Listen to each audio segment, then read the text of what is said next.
Okay, we're reading from Six of One, Half a Dozen the Other, my book, Violet Calkins. And next chapter is entitled Old Time Religion. Shortly after they moved to Fresno in 1953, Mama began attending services in a little church with a flat roof and a white stucco, Spanish-style facade. She found salvation there, and once she began attending church, the dances, at least for her, stopped. Daddy seldom attended church. Mama took her Christianity seriously, and the church then became the focal point of her life. The church building was small and would hold no more than about 75 to 100 people. But to a 3-year-old, it seemed huge. It was situated right near the place where the road forked in Highway City. Next to the church was a small white house that served as a parsonage.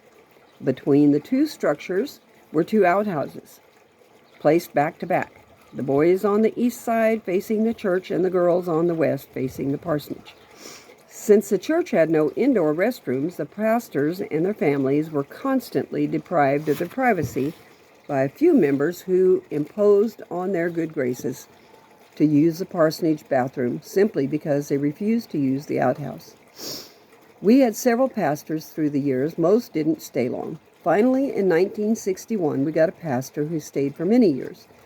They bought a house away from the church. Smart move. Some of my fondest memories are from those first few years at that little church. In the years prior to our attending there, some of the members had made attempts to expand the building, but due to lack of funds or perhaps internal strife, the building was never completed. For years, the faded and water-stained skeleton of the half-frame church stood as a testimony to the poverty and possible disharmony within the church. Nevertheless, those were happy times for me and the beginner class, with its small pink chairs made from nail barrels and small round tables made from cable spools. We spent time listening to stories about Jesus, doing craft projects, and coloring the memory sheets. I especially enjoyed the toys we made from old wooden thread spools. We would glue pictures onto the ends of the spools to make animals, or thread a rubber band through the hole in the spool and secure one end with a paper clip and insert a pencil through the opposite end of the rubber band just to the base of the eraser. By twisting the pencil around and around until the rubber band was tight and placing the spool on the table, the spool became a crude motor, propelled by the rubber band and stabilized by the pencil. The Bible became real to us while we viewed flannel graph stories. The creative teacher would place brightly colored cutout pictures onto the board that was covered by a piece of blue or brown flannel as she told the Bible stories. It helped to hold our attention and helped the characters in the stories to come alive. The shoe boxes with the peephole in the end and small pictures placed strategically throughout by a creative teacher created a 3-dimensional scene which also brought the Bible stories to life. It was in the beginner class that I met 4-year-old Patty, who became my lifelong friend. Patty and I became fast friends, and though we were quite different, loved to spend time together. And just a side note, she and I are still friends after 70 some years.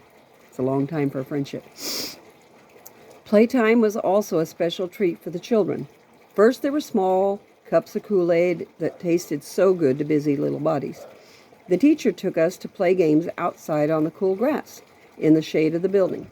We would play Drop the Hanky, sometimes called Duck, Duck, Goose, Ring Around the Rosie, and other group participation games. Along the west side of the church, leading toward the outhouses, were bushes of bright red and yellow 4-o'clock flowers. They grew in great profusion and contained at the base of each flower small black seeds about the size of a caper. We children delighted in taking the flowers apart just to play with the little seeds. Children will be children.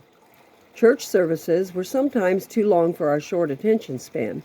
We would often write notes to each other or to our friends. Another thing we did to pass the time was to make hanky babies. Women almost always carried cloth handkerchiefs with them when they went to church. We would take the squares of cloth, roll the 2 sides toward each other until they met in the middle, then fold down the top, about 2/3 of the way to the bottom. By tying a string or placing a rubber band around the top portion of the hanky, it became a girl doll with a dress on, or when turned over, a boy. If we made the hanky babies with a paper napkin, we could draw a face on it. Many of the people in our church became lifelong friends of the family. Even when we moved from house to house, we did not change churches. So we got to know most of the people fairly well. One woman in particular I remember because she had such a giving heart and because her life was touched by tragedy. Being so young, I had no way to minister to her. Her name was Sister Kustra, and her husband never attended church with her.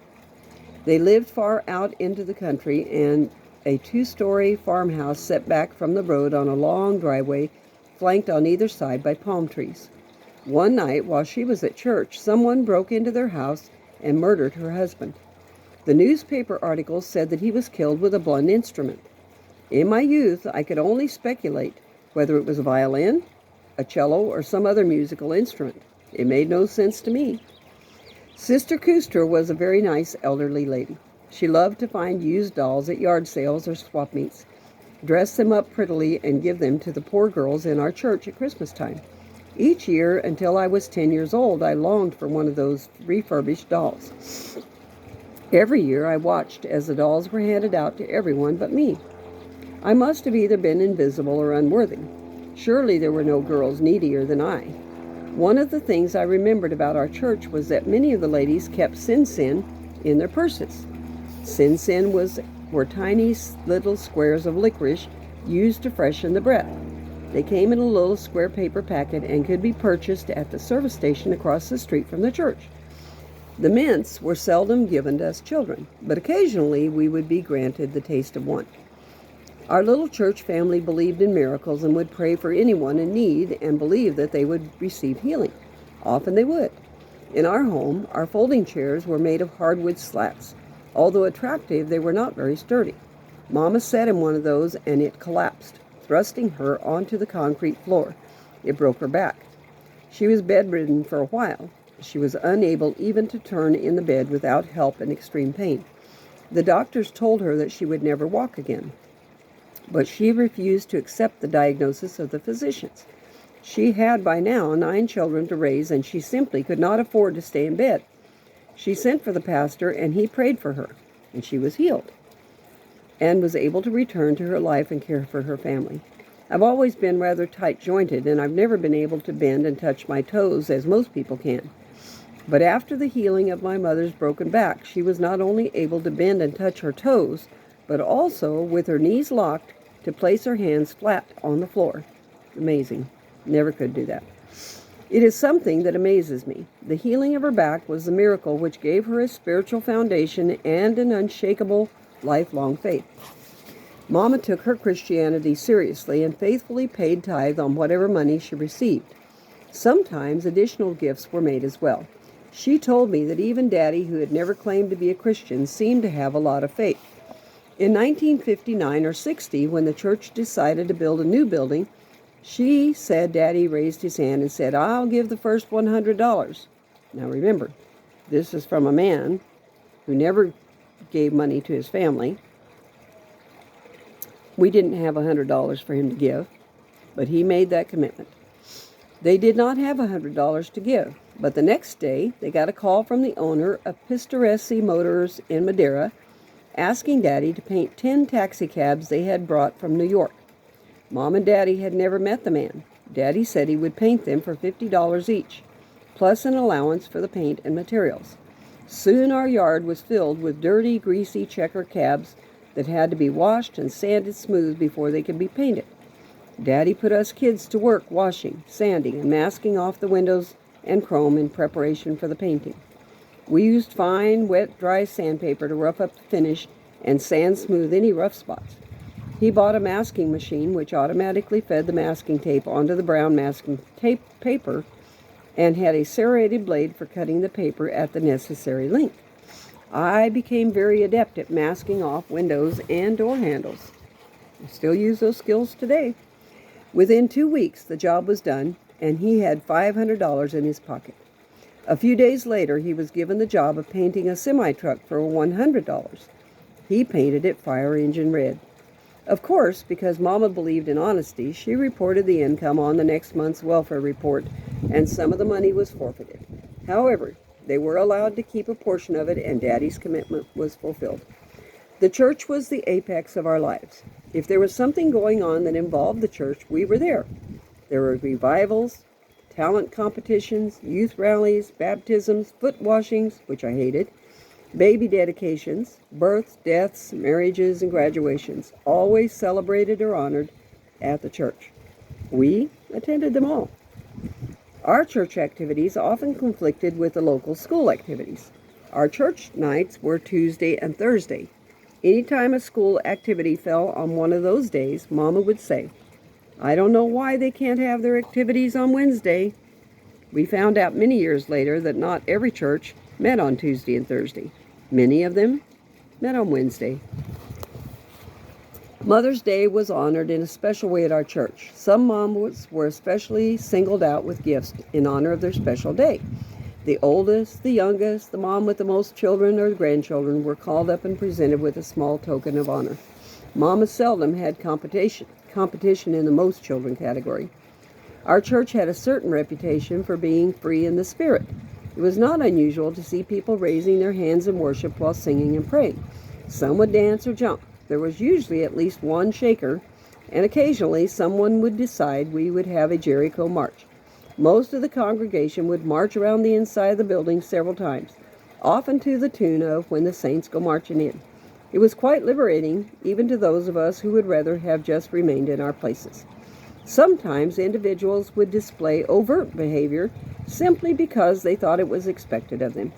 It did not necessarily reflect a genuine spirituality. Even as a young child, I seemed to have a certain gift of discernment and could spot the fakes from the truly sincere believers.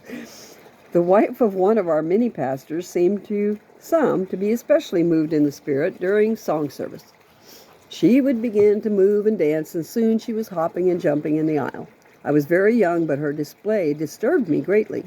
I did not address my concerns with anyone, but within a few months, she had left the pastor and the church behind and had taken up with the bar crowds. I was too young to understand or do anything about it, but I do wonder what, if anything, was done to reach out to her or bring restoration to her life. Our pastor, a wonderful man of God, never remarried. Though she had divorced him, he continued to minister through the years and remained faithful to her and to his calling. Our church believed in operating in the gifts of the Spirit, the gifts of tongues, interpretation of tongues, and healing. Years later, while sitting in a restaurant, I and my husband overheard some people describing our former church. "I have heard it said that they have footprints on the ceiling," the person stated. We had to laugh. As in every walk of life, there's a genuine article and there's also counterfeits or fakes. The church is not exempt from those deceivers or misguided souls who practice what they do not understand.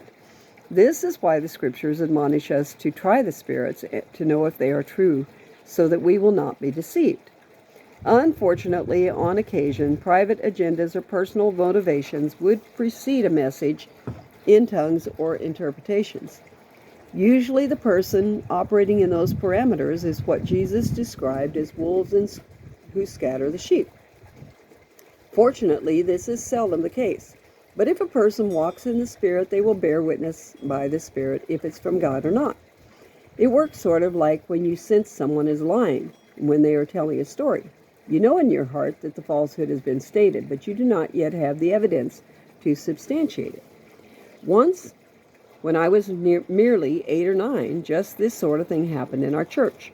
I was disturbed when it happened, and I have often thought about it through the years and prayed for the person who was the victim of the errant message. Let me first say that God is a loving and forgiving God. He is merciful and kind and slow to anger. He does not desire that any will perish. He goes miles out of his way to rescue any who have been lost or have strayed. He does not publicly humiliate his lost sheep by making a spectacle of them. Bear that in mind here.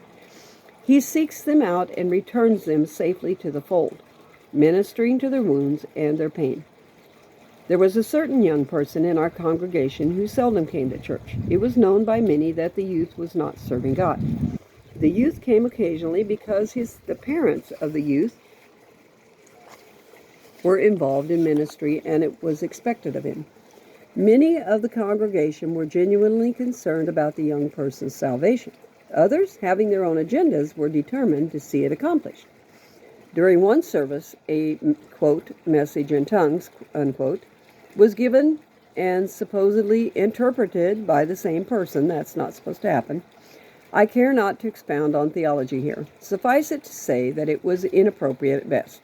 The person then began to state the young person's name, totally out of character for God's Spirit, and state that if they did not repent that night, it would be their last chance. My heart went out to that young person. I knew a terrible injustice had been done, but at 8 years old, who was I to question the motives or actions of an adult? I knew it was gravely wrong, and the subsequent actions of the youth, who was publicly humiliated, testified to the harm it caused. The young person left the church and never returned.